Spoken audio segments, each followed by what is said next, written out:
Hi అండి. ఈ పప్పు చూపించేస్తున్నాను అనుకుంటున్నారా? ఈ పప్పేనండి జోరు పప్పు.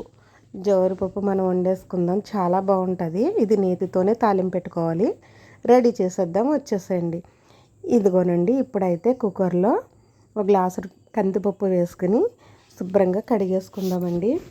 కడిగేసుకుని ఏంటి జోరు పప్పు అంటుంది, జోరు జోరుగా చేసేస్తాను అనుకుంటున్నారా? అక్క చెప్పినప్పుడు నేను అలా అనుకున్నాను, కానీ నెయ్యి వేసి తాలింపు పెడితే చాలా బాగుందండి.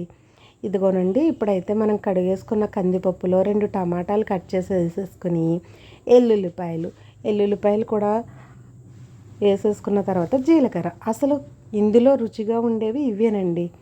ఎల్లుల్లిపాయ జీలకర్ర తాలింపులో వేసుకుంటాం, కానీ ఇలా ఈ పప్పులోని వేసేయండి.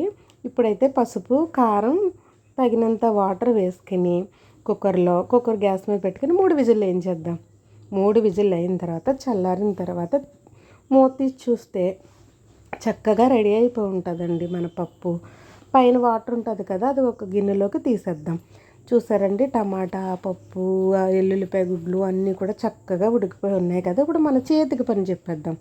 అంటే ఏమీ లేదండి, పప్పు కొత్తు తీసుకుని బాగా మెత్తగా మ్యాష్ చేసేద్దాం. టమాటా ఆ పప్పు మెత్తగా మ్యాష్ చేసేద్దాం. చూడండి, ఇలా రెడీ అయిపోతుంది అన్నమాట.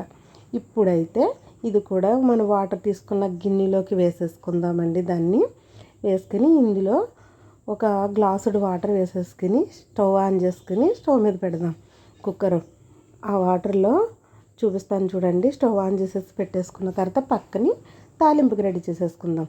నేను చెప్పాను కదండి, నేతితోనే తాలింపు పెట్టుకోవాలి, అప్పుడే దీనికి రుచి చాలా బాగుంటుంది. పప్పు టమాటా అనుకుందరు, ఇది జోరు పప్పు అండి. నెయ్యి వేడెక్కిన తర్వాత ఎల్లుల్లిపాయలు చితక్కొట్టుకుని వేసేసుకుందాం. ఎల్లుల్లిపాయ ఏగుతూ ఉంటుంది. ఈలోపు మనం పక్కన కుక్కర్లో పెట్టాం కదండి, ఒక గ్లాసుడు వాటర్. అందులో అయితే ఉప్పు వేసేద్దాం. మనం పప్పు ఉడకబెట్టుకున్నప్పుడు ఉప్పు వేయలేదు కదా, ఈ గ్లాసుడు వాటర్లో ఉప్పు వేసి బాగా మరిగించేద్దామండి. దాని నిండా పప్పు కూడా ఉంది కదా.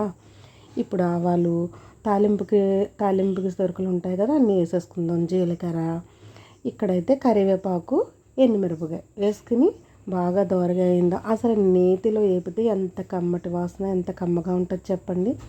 ఇప్పుడైతే ఇందులో ఆ ఉప్పు వేసిన వాటర్ కూడా వేసుకుని బాగా కలిపేసుకున్న తర్వాత ఇది తాలింపుని మన గిన్నెలో వేసేసుకుందాం. చూసారా, మీరు ఒకసారి ఇలా రెడీ చేయండి. పిల్లలకి లంచ్ బాక్స్లోకి చాలా బాగా ఉపయోగపడుతుంది. ఈరోజు మాది ఇదేనండి కర్రీ. మీకు నచ్చితే ఒక లైక్ చేయండి. జోరు పప్పు రెడీ అండి.